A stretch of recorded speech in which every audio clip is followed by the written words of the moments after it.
And we are live. Welcome to the stream. And today I've got two special guests, as usual, joined by Crypto Boomer, and we've got Bullrun Blackmore to talk all things Celsius. How are you both doing? Yeah, all good. Yeah, good mate. Thanks. Cheers. I've just finished my chippy, so I'm the, ready to go. the diet's going well then. So, we're just going to talk about everything Celsius, how to unbank yourself in 2021, and talk about quite a few things that is going on in the world of Cell and crypto itself. So, a lot of people watching will know who Bullrun Blackmore is, but if you want to kind of introduce yourself and let us know how you got into Celsius in the first place. Yeah, cheers. My name's Jonathan, but the surname is Blackmore, hence the Twitter tag. It's got a little bit of a ring to it. I started with Celsius May last year, and I'd spent a lot of time researching Bitcoin during the lockdown, like a lot of research. And I basically discovered Celsius through a friend who found it on the Reddit thread. And I quickly realised that the business model of Celsius was quite closely correlated to the success of Bitcoin in the overall industry. So I just basically sent my friend £250 to buy some Cell tokens for me.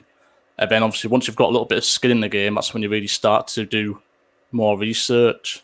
And I just went from there. I started watching the weekly AMAs, researched Alex Mashinsky's history on who he is and what he's done. Saw the interest coming in every week. Did research on the competition as well to try and choose the best platform.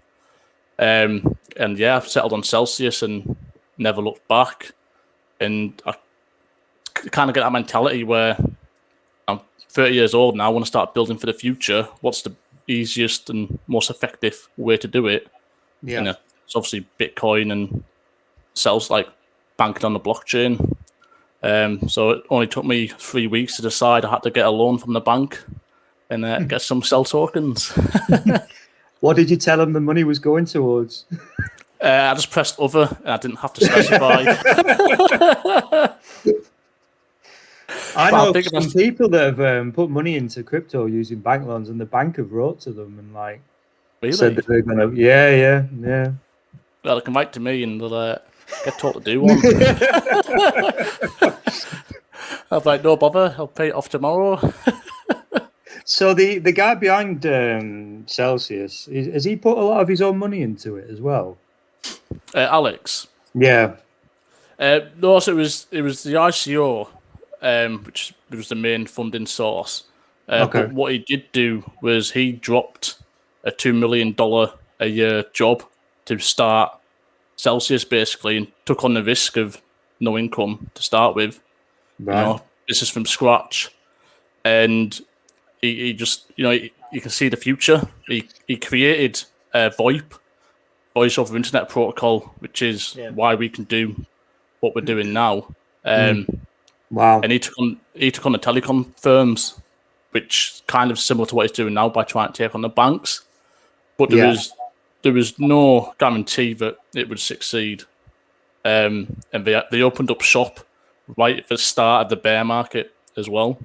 Right. So credit to everybody who's invested in tokens before now, because they're reaping the benefits, aren't they? Yeah, exactly. They had to go through 2 years of downturns all the way down to, I think it was 3 cents, November 2019. Wow. Imagine if you bought some then. Wow. But the thing you got to look at with these things is who's behind the company. And absolutely. And he's got a good track record then, and like you say, he gave up a very good job, well paid. Yeah. So he comes from Russia and Israel. So he comes from like a background that's like a bit more of a communist, like social background than like a capitalistic structure. So you can tell that he's realised that banking on the blockchain is possible, and it's also possible to share that wealth with every average person. I think that's why we get the 80-20 business model. You've just read my mind. I was just going to ask you about the 80-20 model. Yeah, so that model, obviously they can't guarantee bang on 80% every week, given how large they are and growing. But I mean, in the past, they've given more than 80%. They've given up to 90%. So the whole idea is that the value is going to the people depositing the money, and 20% is enough to run the business on. Plus, they have a large corporate side of the business, which is booming, that obviously generates a lot of income on that side of the business, which helps fund the whole operation. So it's just basically we weren't around, we weren't even born when banks and post office used to do interest rates 12, 13, 14%. But that used to happen once over. And what changed was that the banks and the suits got greedy, and they make 15% on our savings in the bank under the pretense that our money is safe. And basically give us 0.1% back. And it's the banking crash back in 2008 was a perfect example of the banks being reckless and people losing their pension funds and savings. And they were bailed out with taxpayers' money as well. Exactly. and even they were bailed out, only one person went to prison for the bad practices, and loads of people lost their life savings, which is why bankers' bonuses still got paid as well, don't they not? And they still get massive bonuses.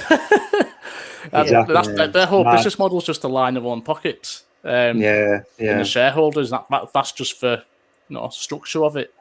But obviously, people don't realise how much value the banks suck out of us. And once you actually do a lot of research into it, you're like, wow, why am I even leaving my money or all of my money in the bank? I should be doing something else with it.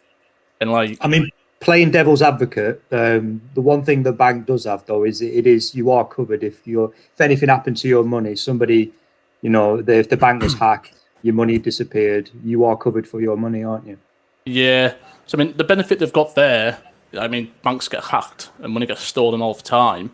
But if they just print more, if they just go to the government, where does that money come from? They have the money printing machines, so it's not the end of the world. So that is a good thing. You get scammed or something for the first time, the bank will cover your loss usually. So you're right. So people have that peace of mind, but if all of the banks collapsed again, like they did in 2008, well, there isn't going to be money there to replace everybody's funds. It's just kind of more comfort until that does happen again, I think.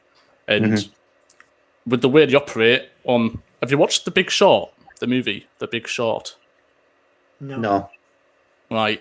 It's about the 2008 crash and people who basically saw it was going to come and betted on it collapsing. If you haven't seen it, definitely watch it. I won't say much more on it, but it's a really good watch. Cool. And, we're kind of seeing the same things happening again in the banking industry. It's a bit of a worry. Well, there's only so much money that the world can print, isn't there? What happens? There's going to be a hyperinflation. Well, the more they do it, the less your money's worth. Yeah, you're right, and that's why it's been accelerated by the pandemic and stimulus packages, the money printing, the loans from the International Money Fund and the Global Economic Forum. And basically, that's causing inflation. In the US, it's worse. It's causing hyperinflation. Yeah. And the SEC actually came out with a policy, which made me laugh, because they're basically written in the policy that they are planning and intending to cause hyperinflation, like runaway inflation rates, as if they had designed that happening. But it's basically just a cover-up because people don't understand that all of this money printing is just screwing everybody over. It's like, we've got control of it, guys. Don't worry. Trust the government. Yeah, and you saw Greece banking and their economy collapse years ago. Turkish lira went up in fire the other day, lost value 15% in one day. The very next day, the Google search trend in Turkey was Bitcoin. So we're all starting to wake up, and we're all starting to realise that we need something other than the bank and standard fiat money. I think Bitcoin and the Celsius banking model is the future. And the traditional banks like NatWest, Nationwide, Barclays, HSBC came out publicly, HSBC and Barclays, saying they won't let people take profits out of crypto back to the bank. So, I mean, the banks are very aware that this is happening, and a lot of them are trying their absolute best to, ring fence their own like microeconomies in their ecosystem. So it's important to make sure you're with the right bank. If they don't let you get involved with bank transfers and stuff to cryptocurrency companies, legitimate ones, then I would be switching banks, 100%. So I mean, I bank with TSB and I've had no problem. Right. See, I'm with NatWest, so I'm worried now. Yeah, I've a dig in. So I think it's mainly card transactions that they're most worried about, because people can get identity frauded and the cards can get stolen online and used. So I think that's the main cause for concern. But they should allow bank transfers. And to be fair, if you're not bank transferring into a legitimate exchange and you're buying crypto on your debit card, you're doing it wrong and you're costing yourself money. So, yeah. I mean, I've never had any problems with transferring money back into my bank, but it's just out. They're happy to have it back in, but not out. So yeah, that leads us on actually to the Celsius app, because currently, like, my NatWest card doesn't work on buying. I can't buy crypto through Celsius app. So from the UK, it's frustrating as hell, because you can't even switch US dollars signed to sterling, so you don't know the true valuation of what's in there. It's just, and you can't swap the crypto either instantly. So do you know if they've got any plans to look into their app and get it updated? Yeah, well, I mean, I think it's a cause of frustration for some of the community that we don't yet have fiat money inside the app and sell swap, etc. But there's a reason behind that, because their number one priority is security. And obviously every time you upgrade features, you obviously allow new potential like routes of access for security. So they are working on it. They're working on sell swap, and I don't know if they're working on getting a license for fiat, but they might be working on a banking partnership, for all I know. But they do and are wanting to get sell swap in place, but it's a challenge because you have the regulations and the licenses that we need, and basically Celsius won't break the law. Period. They simply will not risk it, because they do not want to be shut down as a company.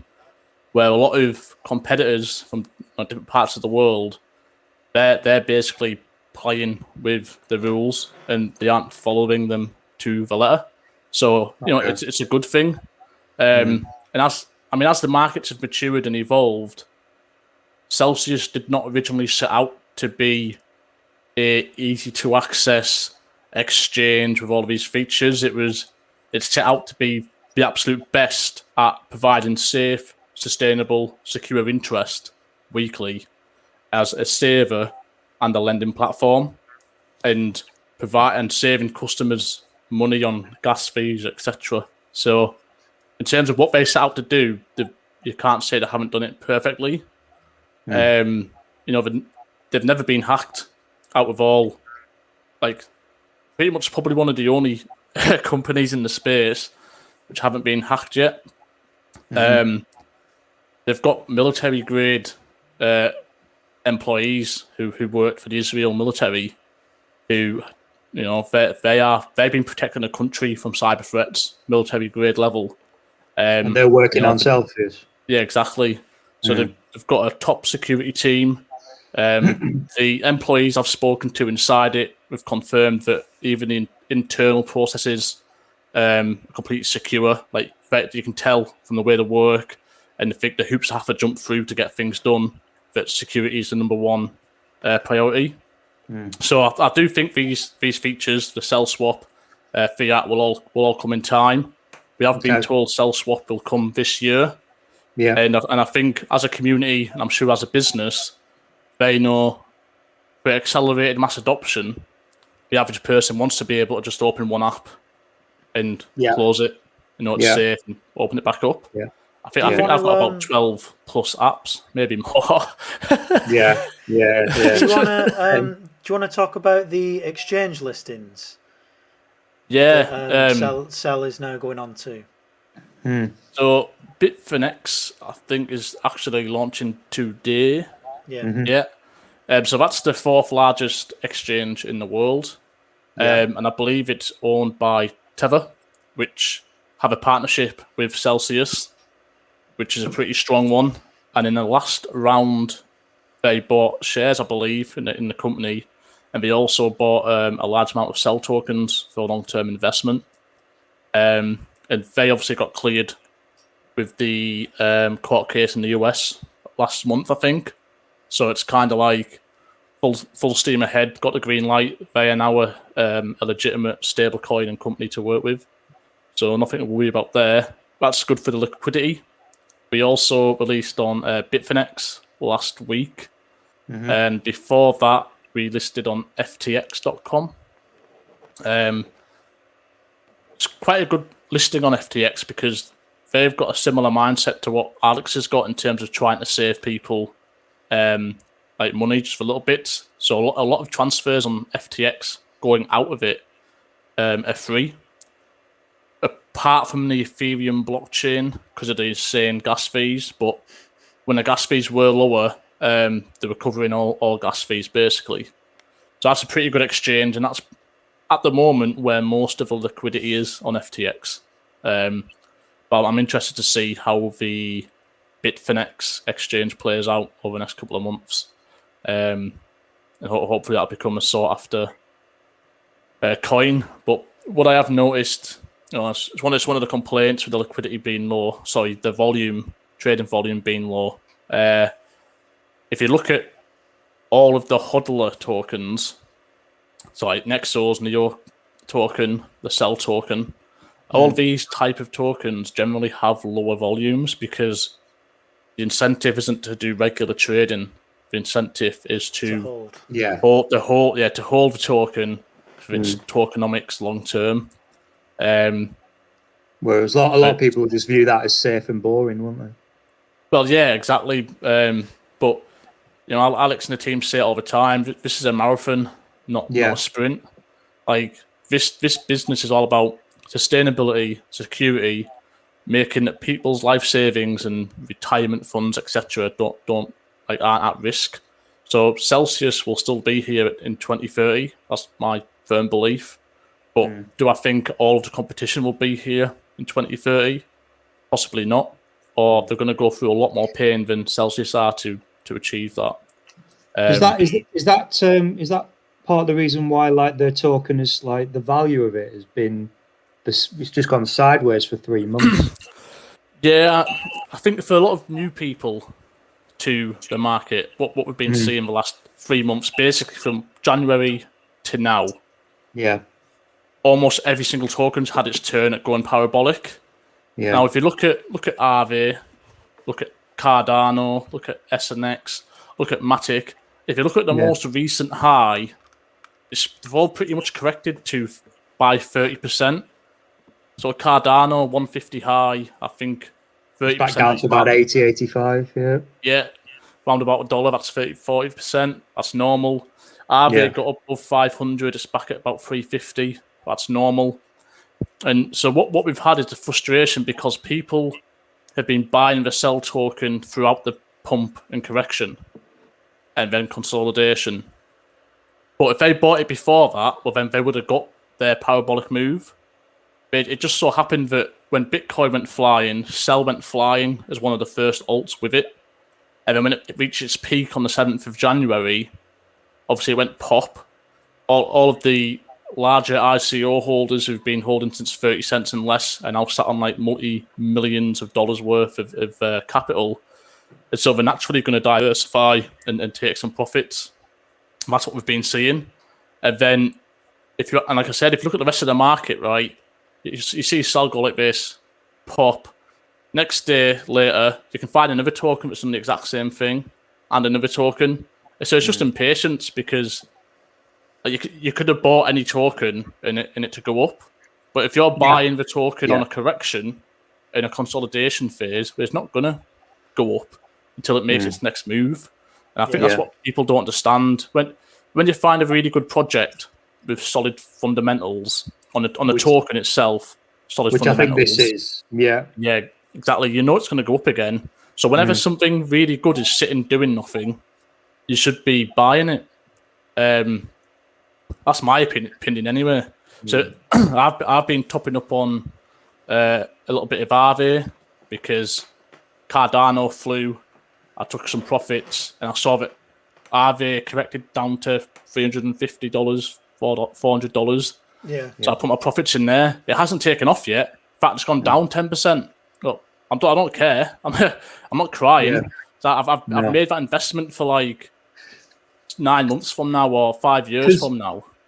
Because I can only talk for myself, and I've been in sell only like 3 months, I think, since January, and like it seems like a fundamentally brilliant company, right people behind it, lot of money behind it, and then I mean, is it an undervalued token? Where do you think that their token should be, could be? Where would their market cap? Where would it feel like it should go to you? I do feel like it's undervalued. Because at the end of the day, a price of any token on any given day is measured simply by the amount of selling and buying pressure. Now, because it's a low volume and it's on smaller exchanges, there's less buying pressure naturally. And so with these people taking profits, the selling pressure is obviously higher with a lower buy floor. But so I think that the token right now should be between $7 and $10. And sometimes it's valued even higher than that. But if you just look at the AUM, which is 10 billion at the moment, you look at the history, we've kind of always tracked the AUM within a range of, say, $1 to 1 billion, give or take 25% each way. So you can essentially say that we should be anywhere between $750 and $1,250 right now, if it was to be fair value. I do think that the market cap should be above 2 billion and not 1.8. I think I saw somebody complain about 600 more million had entered the market since January, and apparently we didn't get any of that on the price, but we've got that in the AUM. And the market cap's not always the best guide, because if the price is suppressed, well, then the market cap's suppressed as well. So, I mean, I think you've got the utility of the loan system. You've got the weekly interest, not just on Cell Token, but some really good ones at 17%, like Matic. And you can put a lot of your tokens in one place, and then you can utilize that weekly interest to cream a little bit off into stable coin, or a little bit off to buy some Matic or Bitcoin. So you get your like utility system as well. So I do think it's undervalued, but I also think that looking at its history and looking at where it is, it's just consolidating until the next big move. And you can look at any token, and the vast majority of them end up playing out in the same way, depending on where they were from. Because in August last year, we were at 40 cents. So we're now at 5. So that's a 1,200% move or something. Yeah, I think. Yeah. So Some people are too greedy and don't have the patience, do they? Yeah, well, exactly. A lot of crypto and investing is due to timing, right? But we're at a point in the cycle now. If you're only here purely for gains, which 99% of people are, let's not lie, the chances to get your 100x or your 50x, it's gone. Like, sorry guys, you have to deal with it. You're now looking at 5 to 10x's in the safer projects, or potentially higher if you find a low cap gem which hasn't taken off yet. If it's just waiting for something to go crazy, but it's not a guarantee. Yeah. So I try and make sure that I'm putting my money in projects I've personally researched myself, that if possible have a good interest rate on Celsius as a bonus, and that I can see physically where the value comes from. So there's some tokens out there doing like crazy runs, 12,000% or whatever, and I'm like, well, where's the value? I can't see where the value is, other than manipulation with bots on the price. Yeah, definitely. And for me, like, if you're getting late, it doesn't matter. It's going to come down next year, possibly, with the entire market. If we have a bear market, it might have a super cycle, in which case it might come down in 2023. So you have to think about, well, I put $1,000 in it last month and that's all I had. Well, you shouldn't have put $1,000 in one day. Research your buying techniques, research about dollar cost averaging, or only buying on the red candles, etc. And then if you want to take your money out, you'll usually find you're in profit. So then you can decide, if it's not for me, I'll take it elsewhere. But yeah, I think right now it's undervalued. It's a consolidation phase, and I believe we should be between $7.5 and $12.5. And then this summer or late spring, Celsius are having their equity round B, which would be their third round of equity funds. The ICO round A last summer and round B this one. Now, when that starts, the sell price is going to move, right? Like, there's no doubt about it. It's going to get attention. There's going to be big players realizing how much success they've had over the since 2018, how sustainable they are. The assets under management, I think they're still the second largest crypto asset manager in the world. They're trying to do partnerships with Tesla for buying Teslas through the weekly reward system or loan system. I believe they're trying to sort that out. So that might be in the works. And then you're going to see some big investors, right? And then when these big investors start talking about it, people pay attention. They want some shares. They want some sell tokens. And, the smart people think beyond 6 to 9 months or 12 months. They think 2025, 2030, what's going to give them the best long-term return and, ideally, the more sustainable monthly or weekly return through interest. So it's going to move in the summer. I don't know where it's going to move to, but I'm being conservative. I think if you set yourself realistic expectations, then you're not going to be as disappointed. So for the end of this year, I'm saying to myself, anywhere between $30 and $50, I'm going to be happy with. Now, if you go on, do it, hold me to it. Yeah. We'll have another What's stream the date on that? 31st of December 2021. There you go. So I think we'll see $30 to $50. Now, and the reason I don't get carried away with these moonshot estimates of $80, $100, $200, because you can look at any project, you can get any moonshot estimate, right? And if every single project on that list on the the coin market cap, right?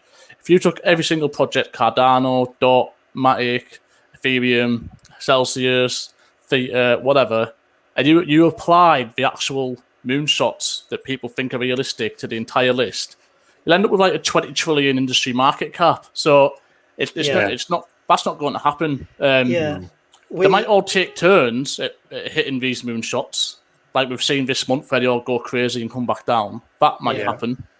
But I think when it comes to, from this point in time across the entire market, don't get carried away by these insane price predictions on any asset. Absolutely. Yeah, Twitter is really bad for that, because we always send each other like screenshots of what people are saying, and like Cardano 150. Yeah, and it's like, where are you getting it from?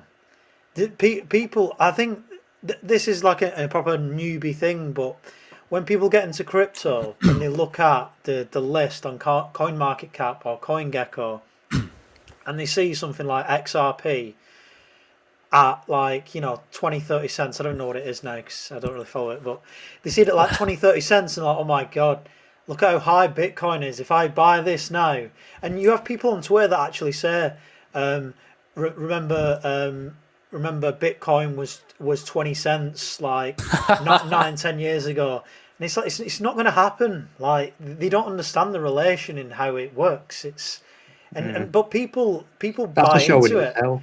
People buy into it and people believe it, and it's just people. Yeah. That's how people get wrecked, and they just FOMO in. Then when it doesn't do it, they get annoyed, and it's like, well, But, Yeah, I mean, there's a lot of different like ways to measure projects, and most of it's gut feel. If you've got a good feel for the mechanics as well.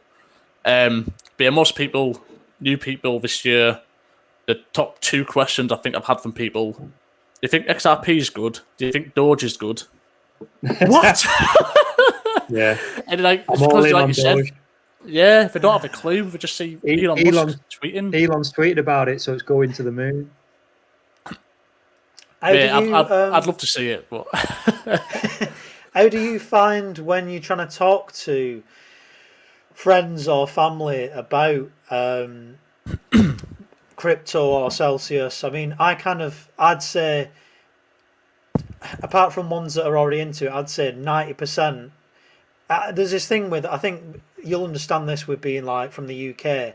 We're very like hesitant to kind of buy into stuff because of what we hear. It's like 10% of people I speak to will buy into it, but 90% are just like, nah, scam. It's a scam. This is what criminals use. This is all to buy drugs. And but like even I've got a mate, and his granddad is a multi-millionaire, and he started a business from nothing. He buys shares all the time, and he makes quite a lot of money off them. And he's obviously asking me about Bitcoin or crypto, and I tell him, and he just can't get his head around it. He can't. He's like, oh, if I can't see it, how does it exist? Where's my certificate for having it? And he can't get it. He just can't get his head around it. And I'm trying to say to him, if I said to you, in like the 70s, that actual letters will be replaced by something called email, which will be electronic, you would have thought I was mad then. And this is what I'm trying to tell you now. And he's like, oh, no. And it's like, well, you can only try so much. It does get frustrating, though. I mean, have you found the same type of thing? I found the best way to just constantly hassle them and tell them until they're so sick of listening to you, they decide to give it a go. That's been the most successful method I've found.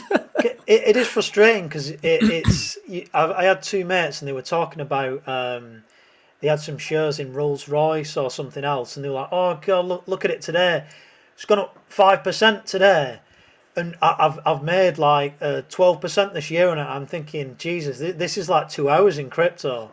Like, Yeah. and you try and tell them that, and they get annoyed, because you're trying to like. I'm not trying to. You just like, try to help. Yeah. I'm like, well, put your money that you've made there into crypto, and you'll double, triple your money, even in stuff that's in the top 10.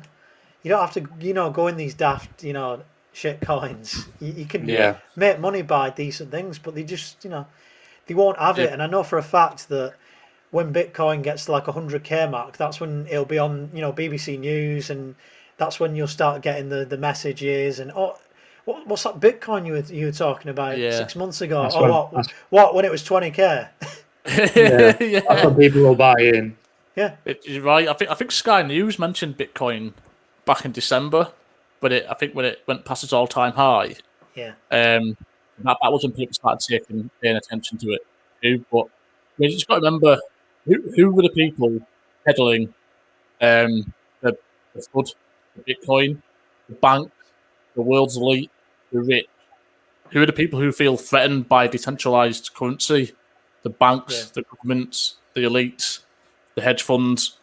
There was actually a prediction. There's a book called The Sovereign Individual. I haven't read it, but I read a quick write-up on it.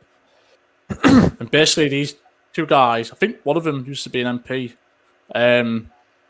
basically predicted the rise of what they call cyber money, at some point in the future, cyber money will exist where all payments can happen on, and the government won't be able to own it, and it'll be a threat to the monetary policies. And yeah, it's happened, and it's happening, and that's Bitcoin, and everything else, XRP payment system. It does what it's meant to do. Because like bank transfers can take forever, like thousands of pounds, and then like the transaction fee can be ridiculous. But sending Bitcoin, I transferred like thousands of pounds worth of Bitcoin, cost me 75p, and it went in an instant. So That's it's like, bizarre. well, it's just mad, isn't it? It's like that's how it should be. There's no cut out any middleman. Why should something got cancelled that cost me a lot of money, and I had to wait months to get my money back. It's like, that's my money. What are you doing with my money? Who's earning on my money while it's floating around doing? No, it's not in my bank. It's not in their bank. Where is it? What's going on? It's just, and money shouldn't be that difficult, and you shouldn't be penalised. There's going to be negative interest rates coming in. You're going to get charged for having a current account. Why? How is that? How is anybody accepting that? I know. The worst thing is you tell somebody that, and they'll say, "I don't believe you. You're crazy." No, well, I've seen the letters. They're happening. I know. They're happening. It's. I think it's already happening in Sweden, and I think it's already happening in parts of Germany. Yeah. And, my mum was told by who's she with, HSBC, and she banks with M&S. They're closing her account this summer because they can't make any money. Really? Yeah, they've told her, get your money. They say, get your money out. There you are. Banks are safe, Ada. They're just shutting us down because they're... Someone's questioning that 75p. I promise you, it was from. In fact, it was from my Trezor wallet, and I sent it into Celsius. Cost me 75p. Nice. There is actually, for the guy who asked that, there's actually a software layer application called Omni, which exists on top of the Bitcoin blockchain. I believe that can be used as an option to send Bitcoin. So it gave you an option. Sorry, it was like high fee, medium fee, low fee, and being a northerner, I selected the low fee, and that was that. It was genuinely, that's how much it was. That's class. I mean, if you pick the low fee, I mean, you got lucky there. It obviously went straight through, but sometimes you could be waiting a week. It did warn me that it might take 22 hours or something, and it didn't. Yeah. It took about 20 minutes. Do you want to talk about the loans via Celsius? So I know that Michael Saylor, when he did that kind of big presentation, he said that the futures, what you'll do is you won't sell your crypto, you'll use it as collateral to take a loan out. So you want to talk about how that kind of works, and how that works with Celsius? Yeah, I've got good experience of that with Celsius. I went on a bit of a rampage from September to November last year. I did create a video on Celsius loans and why you might use one. It's on my YouTube channel. And I think I actually had a small hand to play in the loan frenzy we saw on the run up to December.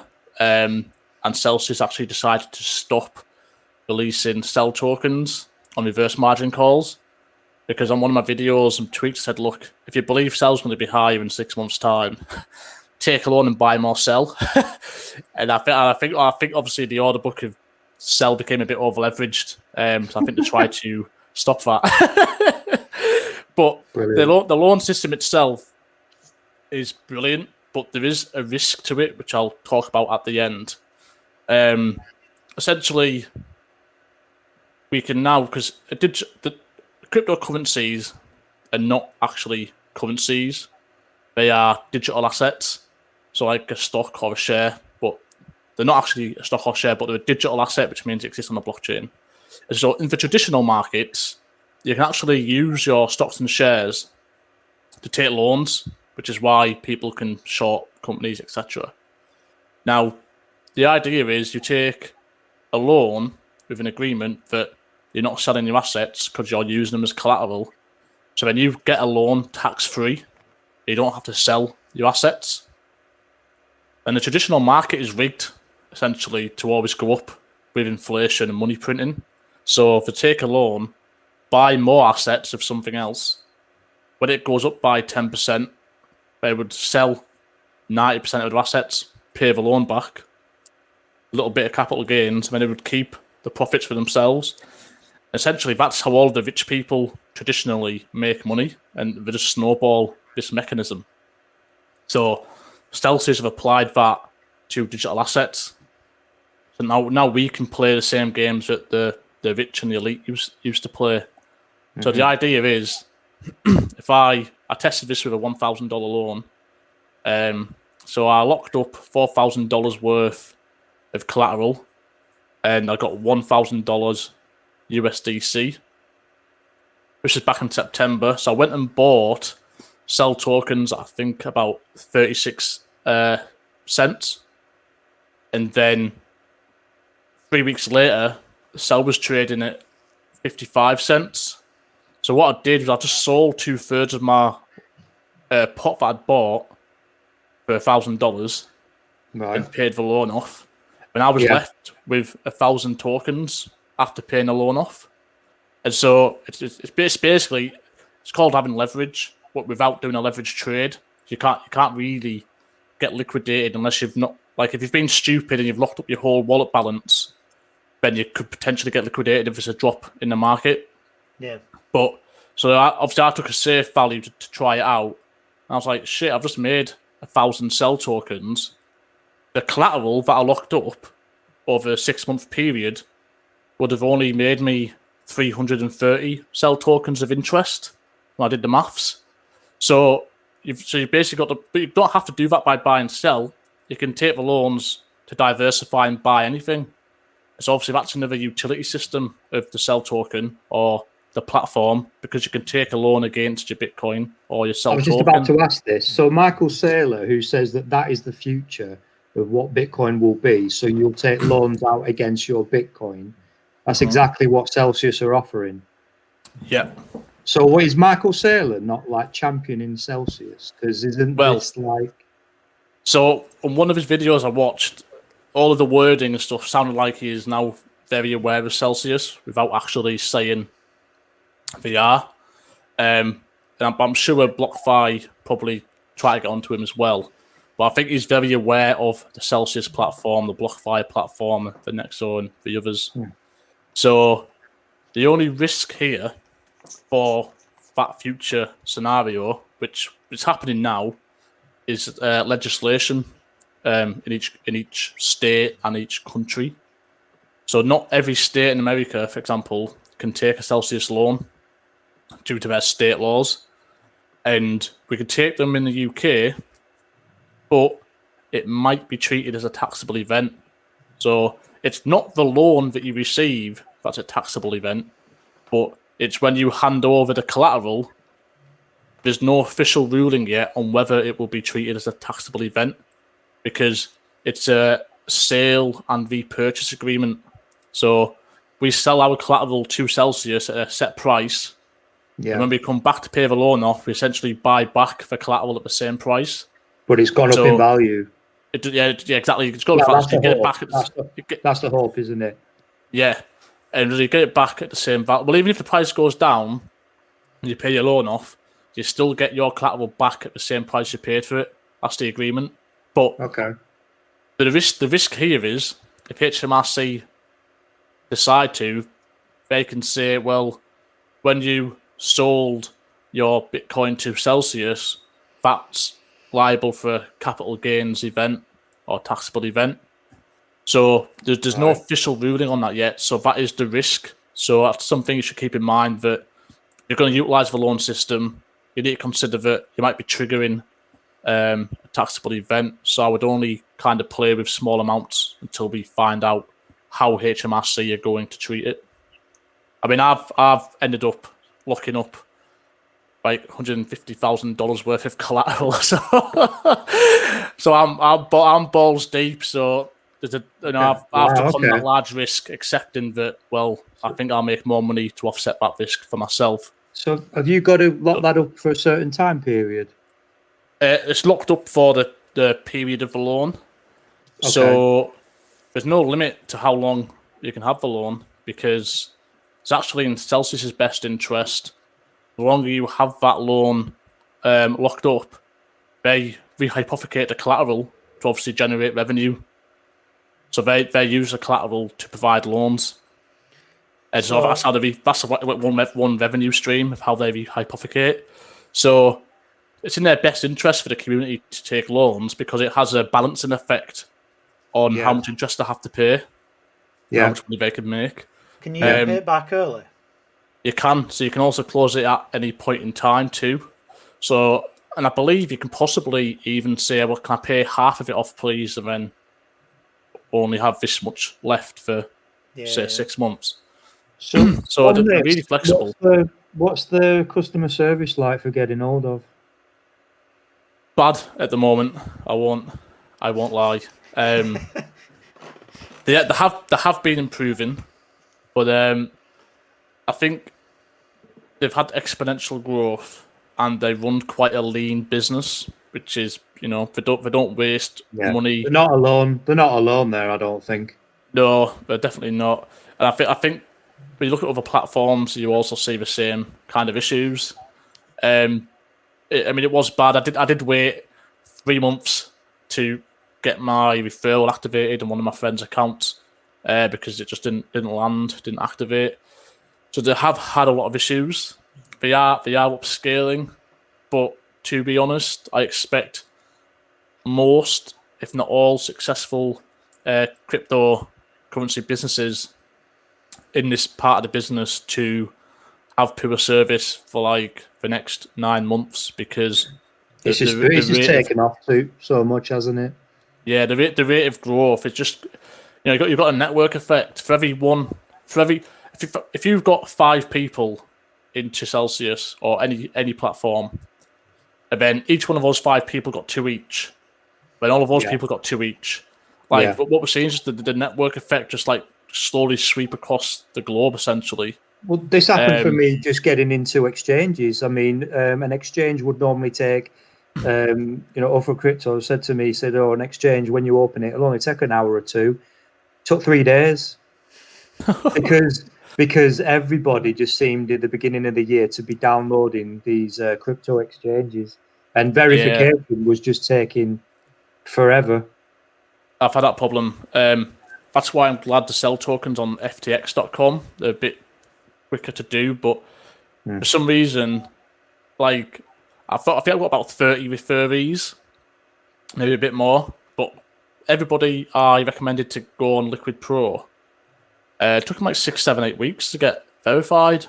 Yeah, and then they're moaning at you then, like it's your problem. You told me about it. Like it worked fine for me. Yeah. I shouldn't have been sleeping when I told you to get in. But last summer when I started talking about cryptocurrencies, like I said earlier, people A couldn't understand it, and B, they thought I went batshit crazy. I started promoting like Celsius and Bitcoin off my own back, and I still am. And it took people ages to like accept, the reality really, or to even try it. But once one person tries it, and then they tell everybody else, I found the best way to make somebody listen, as stupid as it is, isn't what it could make them, but saying, look, I put 10 grand in a month ago, it's now worth 50 grand. Yeah. That'll prick their ears up. Yeah, it does. And I'm like, fuck off. I'm like, no, yeah, really, and I'm now getting like $80 a week interest. I was like, I mean, one thing I wanted to touch on, is just like how sustainable is Celsius when it's paying such decent APR on so many crypto coins. What happens say next year's a bear market? What happens to the company? What happens to the APR? Yeah, so all of the rates on the tokens are basically representative of what they can make on each of the assets. So essentially, if they can create that yield, so like Matic 17%, SNX 17%, they are paying that because they can make that yield on those tokens. Where I think we just put DOT on. I think people were complaining about a low It was so interest low. rate. It was about 3%. I'm Well- just looking now, actually. Yeah, well, if you think about it, how many people want to take loans of Polkadot? It's still vaporware essentially, right? Yeah, Yeah, it's got a lot of promise, but like It's Cardano, it's 3.04%. And speaking of Cardano's not even on here yet. It does No, I say think coming. that's coming. It says coming soon. Yeah, 2 weeks. Right. Alex's famous 2 weeks. But it is. But again- Yeah, but it's coming. It should be coming. It should be coming within the next 3-4 weeks, I think. But That's with an how that's interesting. taken off, if Cardano goes on to Celsius, then it's going to bring a whole new potential lot of new customers across as well, isn't it? Absolutely. I would probably move the last of my Cardano onto the Celsius platform if that happened. I am predicting when it's on. Hopefully, I'm not wrong, but I'm predicting anywhere between 7 and 10%. On Cardano. Yeah, and That's the only pretty reason good. I say that is because a lot of staking pools you get around 5%. Yeah, we used We the staking stake. pool. We're staking on it as well. Yeah. Yeah, so if you think about it, the people who own the pools are probably keeping most of the yield for themselves. It Yeah. gets paid out to everybody else. Yeah. Celsius, See- if Celsius employ the 80-20 business model, and they should be able to pay more than what's on those pools. That's assuming Celsius create their own pools. Yeah. See, my plan with Celsius is to. I've put my Bitcoin in there. I've got my Celsius in there. I'll put my Cardano, my DOT in there, and I'm just going to earn on Cell because I still think that Cell is so undervalued as a token that while everything's in there, I might as well be earning it.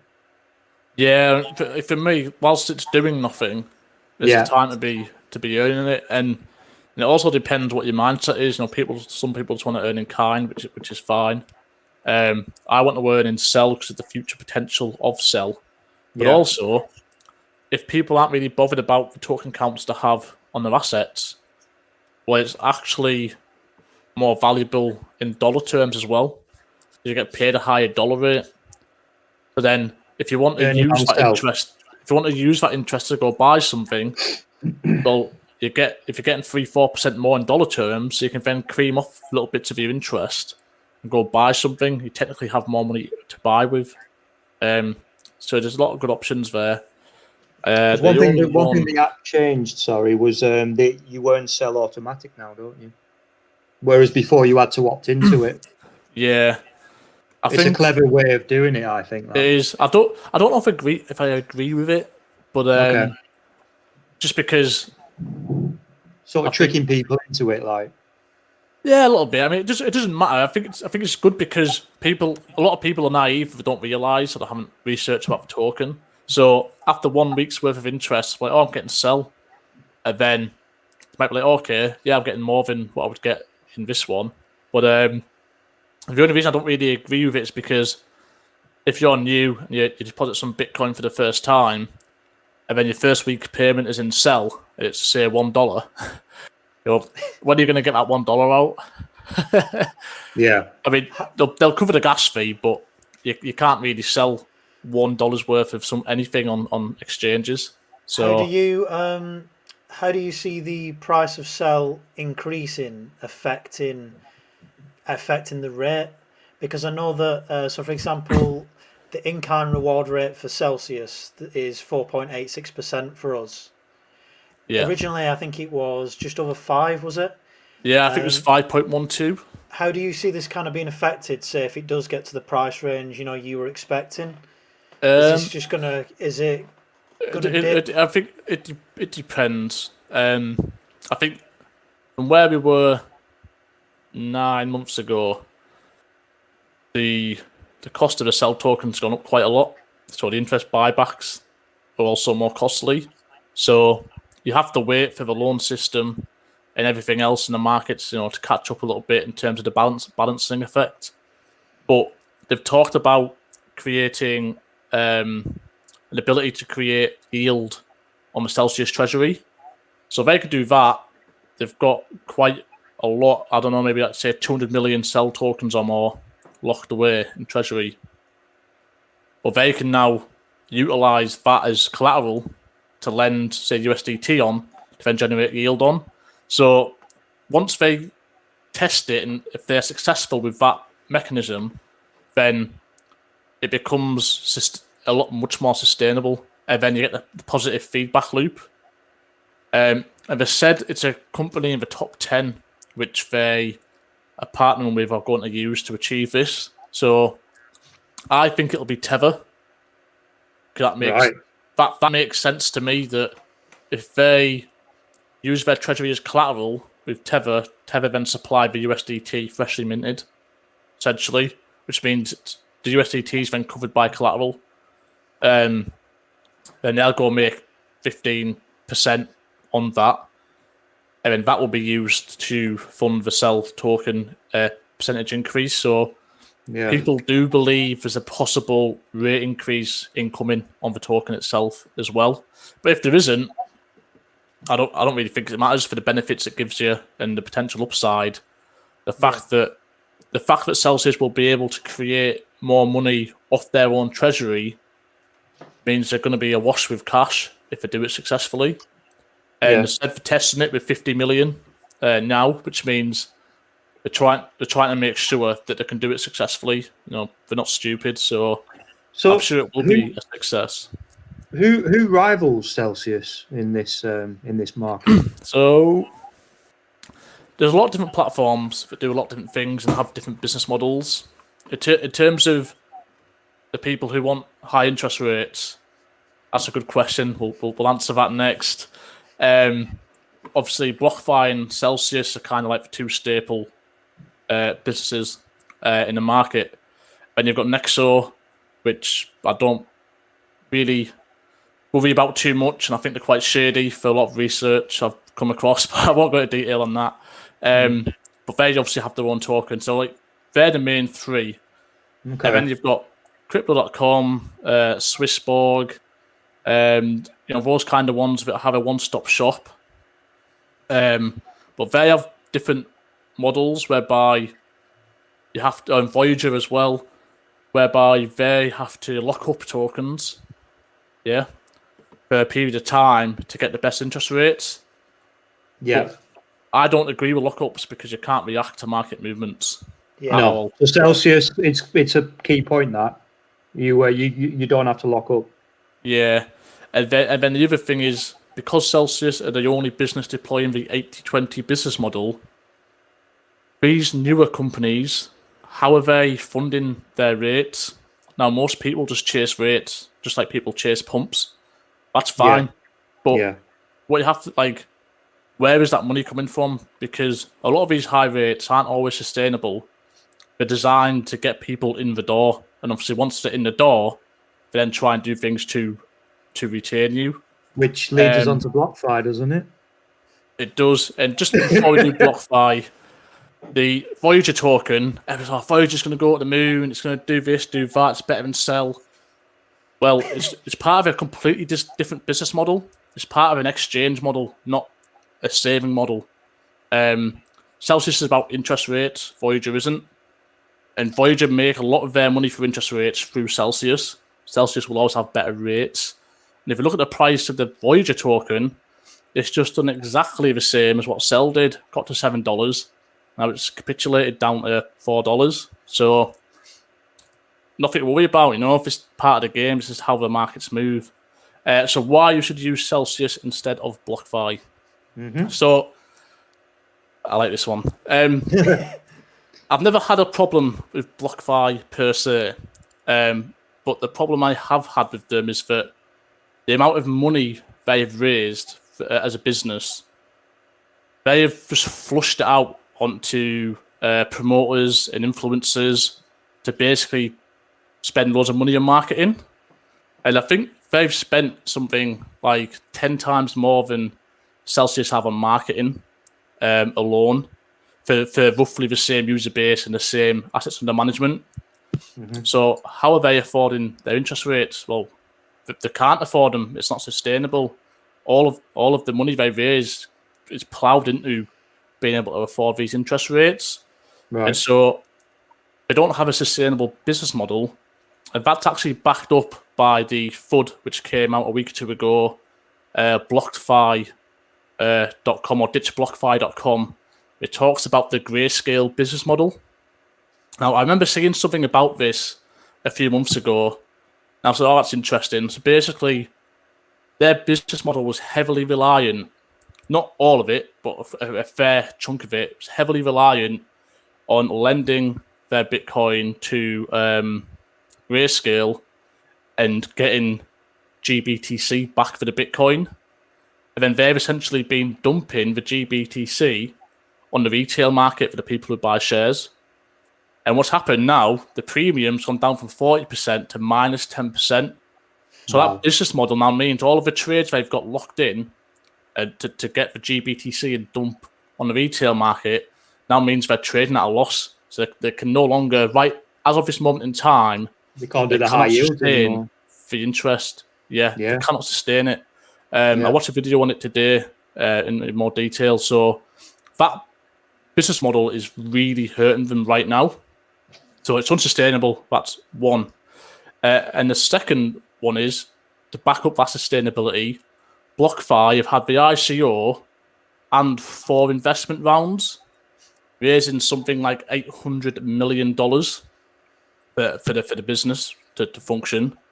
Celsius have had the ICO round and 1 equity round last year, and they've only raised 70 million. So BlockFi had to use 11 times more money to essentially provide the same kind of services. Wow. And today they've released rates whereby you get 6% on your Bitcoin, which everybody's happy about, if you deposit with them. But if you have more than 1 Bitcoin, the rate is 2%. And if you have more than 20 Bitcoins, the rate is 0.2%. So what this essentially means, knowing about the business model with the Grayscale setup, which forms a big part of it, is that they are hemorrhaging money on that trade, which means traditionally they have shilled money to all of these big whales and influencers to put all of their Bitcoin into their platform, and they boast about getting $20,000 worth of interest a week, right? Now, what that means is all of these whales have all of this Bitcoin locked in the Grayscale trade, and they can't pay for people who've got more than 1 Bitcoin. They can't afford it.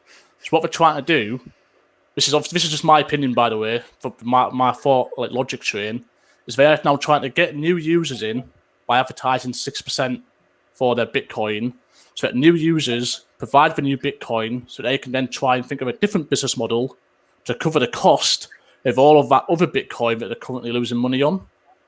Yeah. So if they survive it, I hope they survive it in a way, because it'll be a massive blow for crypto. But the risk factor right now of putting money into BlockFi is the highest it's ever been right now.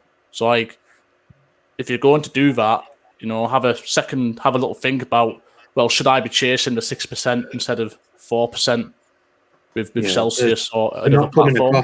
They're not coming across well either, are they? Because I saw on Twitter that they're blocking everybody that questions exactly what they've done. So censorship in the community. Right, and this is another reason, because obviously Celsius is beautiful. Who could resist? This guy who's on the picture is called 1 second, Jason Williams. So he's invested in BlockFi as a venture capitalist with Pomp, right? Now, so he's currently losing 2% on all of his Bitcoins he has in there. Guess what? He showed up to a Clubhouse call yesterday. So the community do a Celsius Clubhouse call. Alex Mashinsky attends them quite often. Staff members attend them. he was on it asking questions and taking notes. And then he even retweeted that picture saying thanks to whoever created it. I think it was called Aaron. And like with the banter, and then somebody put below it's an easy choice and he's liked it. So it could just be hype, but he's putting hints out there that yeah, we're looking at Celsius as well now as a potential investment. That's what I take from that. And with the equity round coming in the summer, I wouldn't be surprised to see him and Pomp potentially investing some money into those shares for the long run. So I like that's one to watch. Yeah, you have to read between the lines with these things, and sometimes there's an element of truth to the bullshit you see online. Sometimes there isn't, but this grayscale trade is definitely true from what I can glean from it. And right now, I wouldn't want to have my crypto in that platform. I know some people who are trying to get it out right now. They are struggling to get it out quickly because because they are obviously they don't want to lose the Bitcoin. They need to try and use it to try and cover off these losses. But people chase for rates, right? Look what happened to Crypto.com last year. Slashed the rates from like 18% down to 6% overnight. Everybody left them. Like, not having that. I mean, that's one thing I'll say about Celsius. In the 3 months I've used it, never had a problem switching in and out crypto. No, not an issue. It's sustainable. Like, and you know, with Celsius as well, they publish rate changes every week, and so because people cry when they go down or whatever, but they have gone up this year as well. They went up to 15 or 18% on stable coins at one point for a few weeks because the markets were crazy. And so you know they're always measuring the 80%, and like they say, weekly interest rates are variable. They change every week. Okay, so if it changes, it's because the markets have changed, and it's They have to. You know, when the market's doing well, they're going to pay better. When it's not doing so well, sorry, but we can't afford to do it. It's a sustainable model. You can't keep paying 20% or whatever. Because we're all conditioned. Like, people don't like. We realise that, but people are still conditioned to a flat interest rate with the banks. They think it's better that a platform gives them a set 5% all year. It's a different ball game. It is. It is. Can you talk about the potential credit card that is coming out? Yeah, I had to think about it. So they've got approval with Visa. So Visa have given the green light to actually have a partnership with them for the credit card to run with Visa. Right. The interesting part of it, like the technical side, is that I've got a good feeling that when you use that card, it will automatically lock up crypto as collateral, cover the usage, and then you'll then be able to pay that off at any point in time. But when the light bulb came on for me, but okay, they're gonna use my cell tokens or whatever you nominate to be used as part of the credit card scheme. Every time I buy a pint at the weekend, it's gonna lock up a certain amount of cell tokens for my beers. But on Monday, when I get my rewards, you're going to be able to pay off your credit with your weekly interest. So your interest isn't even going to have to leave the ecosystem. You're not going to have to go swap it on an exchange, affecting the price. You literally probably be able to pay off your credit card at say a 10% discount by paying with your cell tokens. By spending with your Wow.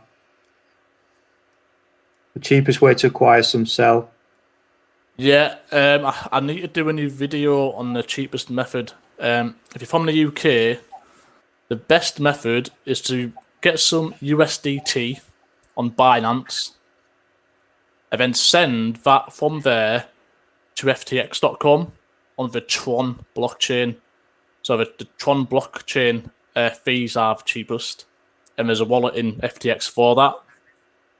Then you swap the USDT to dollars, and then there's a dollar sell pairing on the FTX exchange.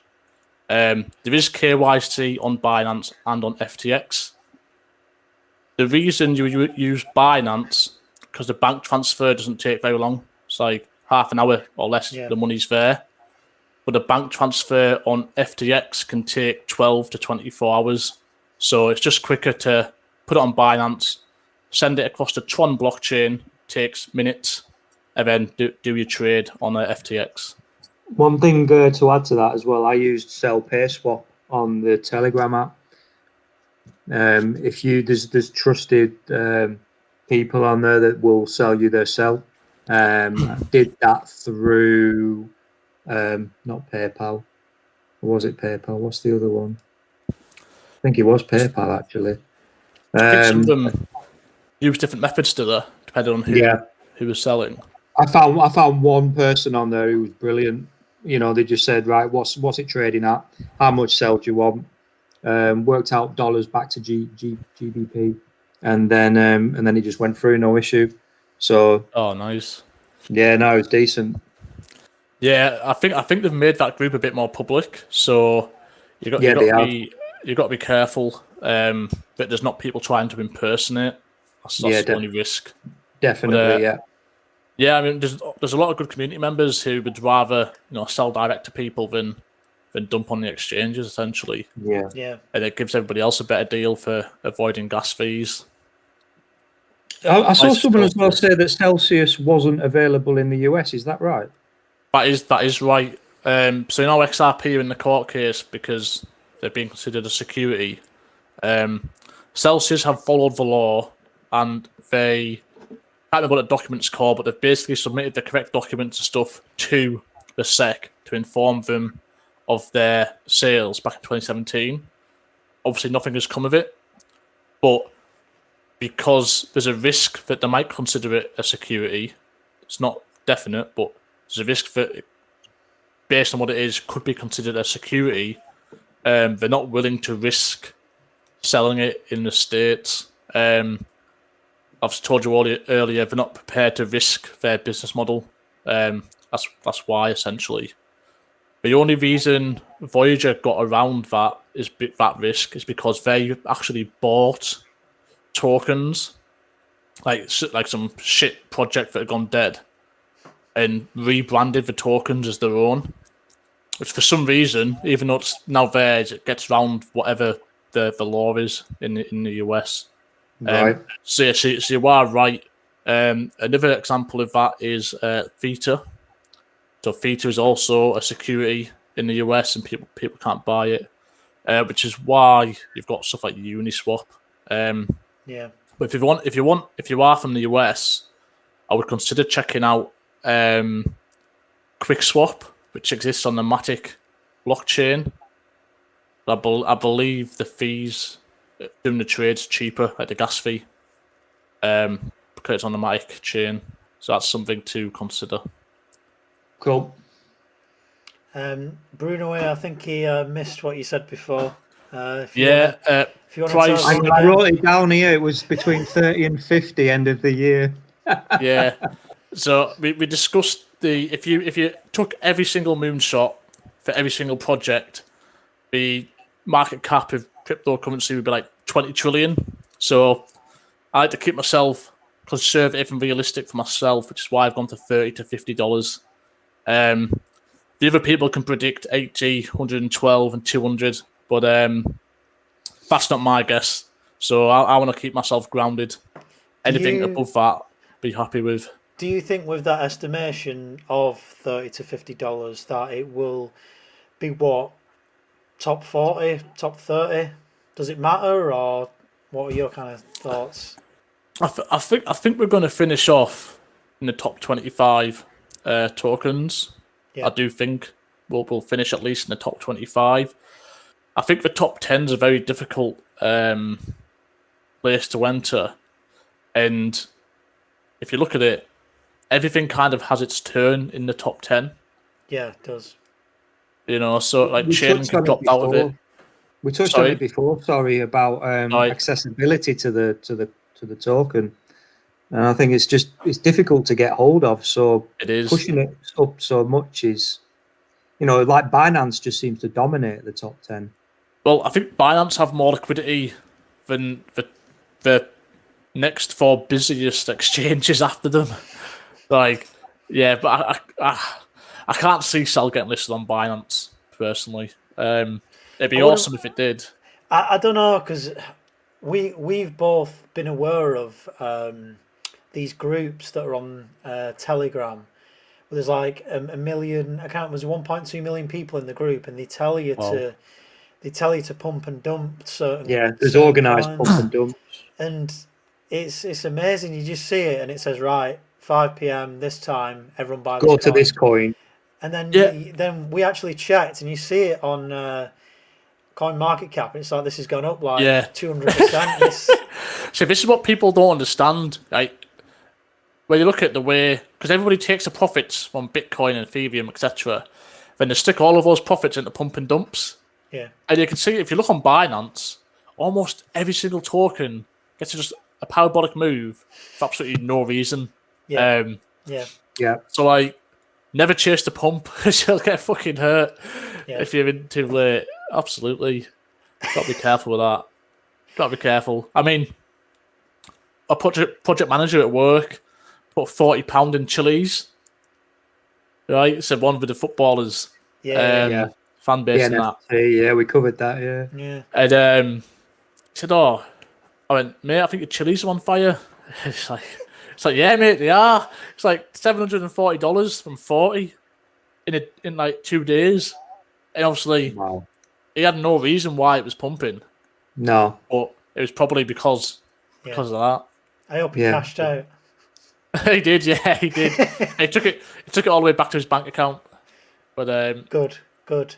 he's I think sorry, go on. I think too many people get past that point of greed where it's like you've Crypto Boomer mentioned earlier. You've got to have that exit strategy because it can't go up forever. You've got to have a point where it's like, right, I've made my money. It might go slightly higher, but you've got to cash out because at the end of the day, like I said before, 99% of people are in it to make money, and if you just keep holding on and on and on for forever, there's got to be a day when you cash out. There's got to be a time when you realise them profits and actually, use them. It depends. I mean, because this is where people want to take out massive amounts of money, understandably, buy a house, buy a car, which is a shit investment, by the way. And yeah. like, fair enough. But some people, bet you my bottom dollar, there'll be some people who are buying Bitcoin, buy and sell, and some other assets, and they won't cash out at the top of this cycle. Yeah, And they'll keep Yeah. buying to the top. They'll buy all the way through to the bottom of the bear market, and they'll keep buying all the way through to the top of the next 2025 cycle. And the reason they're going to do that is because their target isn't now big one-off lump sum.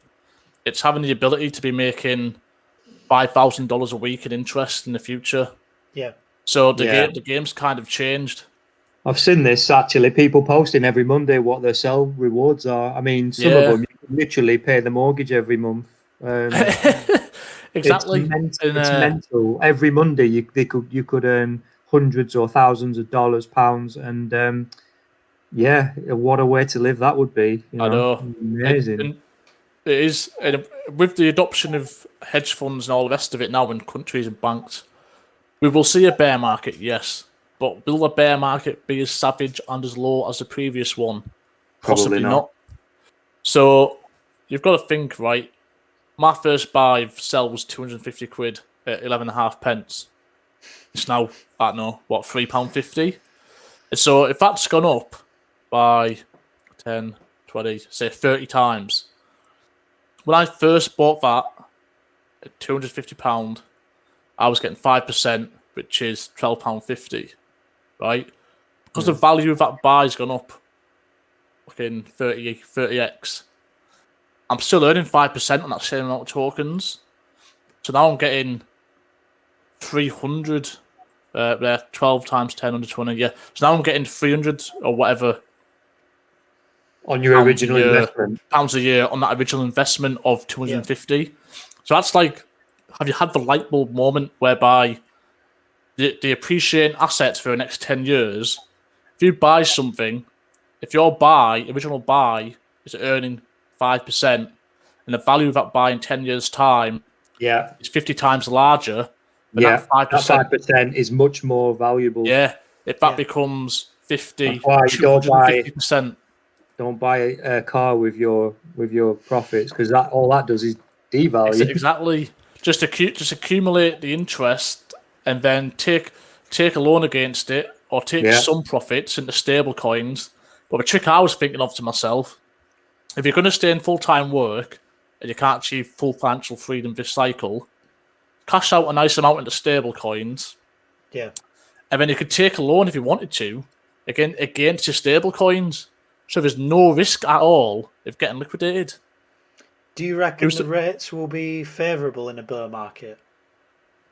Obviously, they're not going to be as good, but no. Well, do you think I did research the rates history of all the stable coins, and during the worst bear market we've ever had, which was 2017, 2018, 2019, the lowest the in-kind rate got on stable coins was 7%. That's really good. So settle for that one, yeah. Yeah, so I can't see the rate of stable coins going below 5 in the bear market. Absolute bare minimum. I don't believe it can go below 7 personally, because regardless of the bear market, there's still going to be corporate money coming in as well. For lending, it's still an active market, but they're just short rather than long. So going back to my original statement, obviously not financial advice, but what I said about not cashing out, you would advise people that if they are looking at cashing out at the end of this cycle, they've not got enough to obviously become financially free or whatever, then instead of cashing it out, get the stable coin and then get the yield on that. Yeah. Because the stable coin is obviously stable whilst it's in a bear market.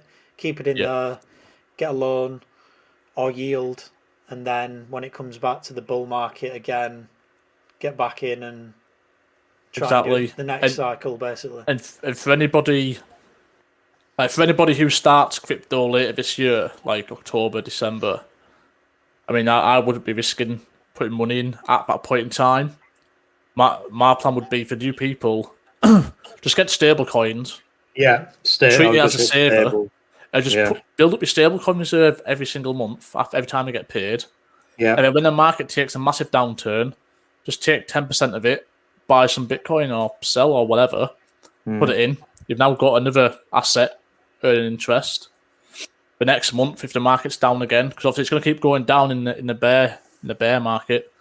So yeah, this cycle, take some profit, but you don't have to take it back to your bank account. My plan is to convert it to stable coins and keep it in the Celsius ecosystem, and then use that in the next bull cycle. Yeah, definitely. Sounds like a plan. Yeah. What about you two?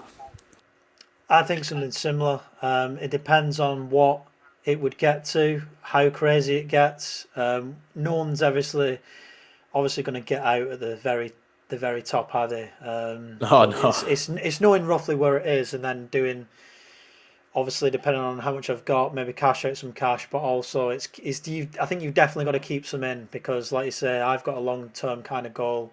Yeah. 5 years. It's working towards that 2025 date when we get to the next cycle, which is what everyone thinks it's going to be when Bitcoin goes up. The next halving schedule, then it's dollar cost averaging, and then hopefully the next kind of cycle, and that's reaching the point. But I think it's not doing what I did last time, because in the last one, I literally bought in all these shit coins at the very peak. They were just terrible. I did a video on it on my channel. They were terrible coins. And then they dropped down. I had hardly anything left. It went down 98%. And I just sold them, and that was it. And it's just like welcome to crypto. Yeah. What an introduction. But doing that 4 years ago has like made me research stuff more and made me realize what to actually do. And Yeah. I've got burnt, and I started this channel trying to help people. And I was bored in lockdown. I thought I'll start a channel, and it's just trying to advise people on what not to do, because you don't want to see people do the same thing I've done. Because there's a lot of people that just FOMO into these shit coins, and you can just see them getting I love the burnt. comment. How to get wrecked, Volume 1. So Yeah. do you know what I mean? It's like I just worry for these people that sign up to Binance, see something like you said before go up 200%, FOMO into it, bang, £2,000-3,000, and it goes all the way straight down, and they feel really, like bad about it, and then they get out of crypto, and then the next cycle comes and they see everything go up, and then they're just like, so Yeah. Yeah. it's There's no guarantee that, like, if you're buying tokens now, that you never sell, never ever sell 100% of any stack ever. yeah. Unless No. it's just a small Always pot. keep something back, definitely. Yes, always keep. Yeah. So I like to. I'm currently playing by the rule. I'll only sell 80% of an entire stack max. Keep 20% for future potential, Yeah. and then 20% of that profit I keep back as stable coins in Celsius to make sure tax is covered. Because obviously 20 after a certain limit, 20% of profits are taxable. Follow something simple like that, and don't get too greedy of trying to snowball 100% of every trade, and then like you're not gonna get caught with your pants down when it comes to like end of year tax and stuff like that. But what was your plan, Crypto Boomer, for? Yeah, so I got into it in January, did a bit of research, bought some Bitcoin and some Ethereum. I'm currently gutted about the Ethereum. It just seems so broke at the moment. The gas fees and everything is just dire.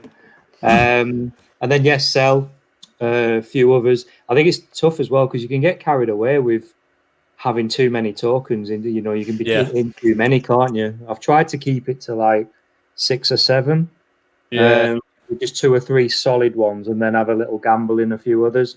And then I'm going to look at it again, I think, towards the end of the year, hopefully make some decent gains in my altcoins, and then just stick some, maybe take profit, but then I think put the majority of it back into Bitcoin, because for me, I'm just sold on Bitcoin.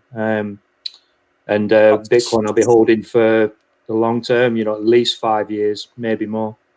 yeah, that's a really good strategy. That what most people don't realize is that basically every altcoin is a shitcoin in terms Yeah, of the ultimate yeah. play. It takes Yeah. people a lot, it might take them a long time to realize that, but I've done Yeah, so much reading into it, and like I have come up to that conclusion after 3 months. So yeah, it's just and make my money in my altcoins in a bull market, definitely. exactly. And then top up your Bitcoin, because Mm. if you look at the market crash, $3,000 a Bitcoin to $60,000, that's a 20x. Yeah. And I know some things have gone up like say 30x or 40x since the bottom of the pandemic, but end of the day, in the bear market, if Bitcoin goes down 50%, It'll the survive. altcoins go down 80% or Yeah. 70%. Yeah, exactly And that. then it's the other way around. And Bitcoin is the grade A accepted worldwide asset. Yeah, Nothing else currently is. yeah. So yeah, like Bitcoin, I'm never selling. I'm trying to just build up towards one if possible over That's time. it. That's it. Exactly the same. Anything between zero point 0.5 and 1. I think if Yeah, I'm amazing. sat on that, and Sat I on that, can and loan and I yeah, can loan against it in the future. Yeah, going against it. If you sat on 0.5 to 1 BTC and it's the year 2030, you're laughing. Exactly. And the interest you're getting on it as well. Yeah, yeah, exactly. Because Yeah, if you can only get, I think 0.28 is like the minimum you want to try and aim for to be like the wealthiest Bitcoin like holder group. You want 0.28, and then by 2030, if it's 50 grand, let's just say it's 50 grand for easy maths, it's going to be 20x whatever you invest now in Bitcoin in 2030 to 50 to 500k 500 to a million's 20x. So if you're earning 3%, say now, well, you're going to be earning 60% on the original buy in 2030. So Yeah. it's you good way of have looking at to it. think long term.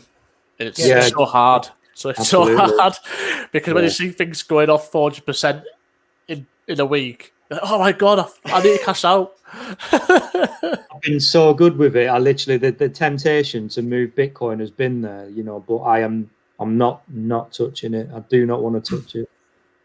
I'd rather take a loan out, a fiat loan with my bank, than touch my Yeah. Bitcoin. If it depends how HMRC rule the loan system.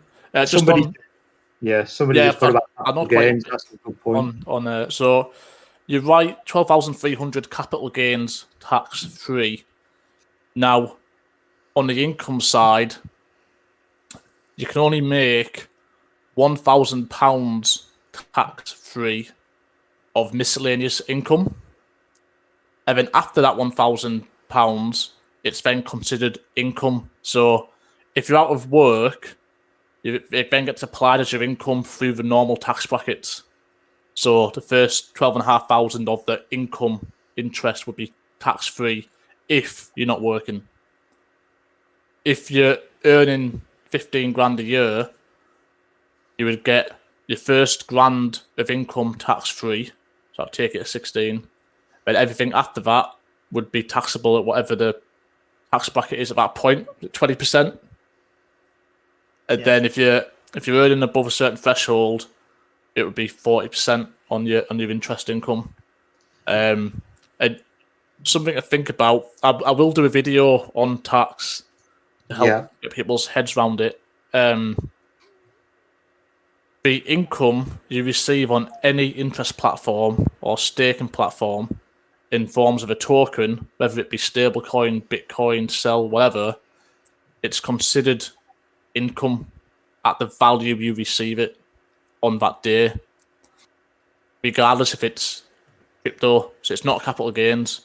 So if you receive $100 worth of Bitcoin on Monday from an interest company, that goes down as $100 of income at that point in time. So at some point during the year, you have to consider selling off your interest to cover your income tax. So it's a good idea every now and again just to siphon off, like, well, if you're paying tax on it, which I know I am, every so often I'll siphon off a little bit of interest. Now, so that's your income tax, right? Let's just say over 10 weeks, you've received $1,000 worth of payments over the taxable limit.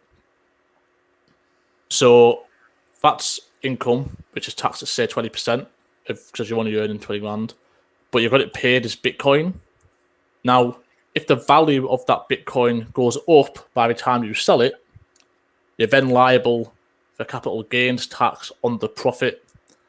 But if you sell it and it's gone down in value, you carry the capital gains loss forward. And then there's complicated rules. So if you receive your interest on Monday and sell it within 30 days, the capital gains is calculated from the value and cost base you received at on that Monday. After 30 days, it gets added to your pool of tokens.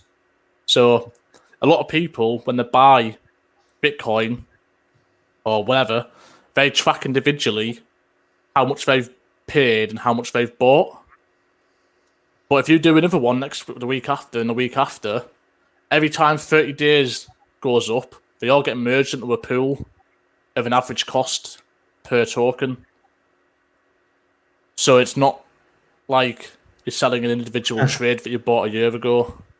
It's mad. I mean, Yeah. what I was just put is complicated. What is going to be such a valuable video at the end of, let's say, this bull market?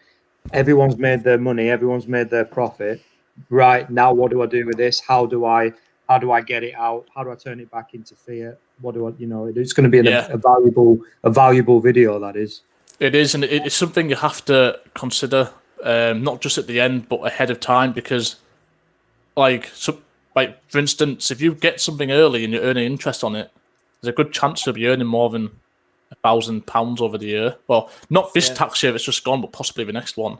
Yeah. And so, if you didn't sell any of your interest that you receive on any platform, and then the market dropped 50%, you're gonna have to sell more of your assets to cover your income tax. So it's something you have to manage. I'll do a video on it in the presentation, and there is software called Recap. I think my friend's going to do a tutorial on how to use it. I think it's £100, and you basically get all of the CSV files from the exchanges and platforms that you use, put them into one document, upload it, and it has all of the tax rules built into the system. Spits out what you have to pay for capital gains and income. That'd be really useful, wouldn't it? Really good. Because I mean, I thought it was as simple as, I don't know, your capital gains tax is what, 12.5 grand for the year. So like you can just siphon off your profits over the year, so long as it's under that 12,000 cap. Just keep putting it back in your bank, and you'll be left alone. But you can do that. So you don't have to declare it if your profits are below 12,300, your income interest is below 1,000, and your trading volume is below something like £45,000. So if you're below them, you don't have to declare it. Yeah. So if you have, but if the year goes the way we're all hoping, then you're definitely going to be over that. Yeah. So watch this space. It's a minefield. We'll need that video and that software definitely. Yeah, I know. The thing is, it actually saves us money. Me and my mate thought we had it all figured out. He had a spreadsheet for calculating his tax, and then he paid £100 to use the tax calculator Recap. It said it saved him £3 grand straight away. There you go. Nice. Because it's got all the rules built in. So yeah, I'll find out what the website is, and when he does a tutorial on it, I'll share it. And also, I'll do a presentation to just go over what we've spoken about a bit slower. Definitely. Well, we've gone over an hour and a half now. So, yeah, never covered it. I'll just replay this part of the video. Well, we've covered quite a lot within Celsius, so I hope this has been a valuable video for everyone. Definitely get you back on the channel if you want to jump on at some point. It's been a really good chat. Do you just want to tell guys where they can find you on YouTube? What's your channel? It's Blackmore's Crypto Clips, and it's got an embarrassing YouTube tag. I think I created it when I used to play Counter-Strike Source when I was like 14 years old, and it's under Spoonage. Amazing. But the channel itself is called Blackmore's Crypto Clips. I try and do a clip every 2 weeks of something related to crypto. There you go. I have watched a few videos on there. They are quite useful. Thanks for having me, guys. Yeah, no problem. Thanks for coming on. Well, cheers, guys. Remember to subscribe, like the video, and we'll see you very soon.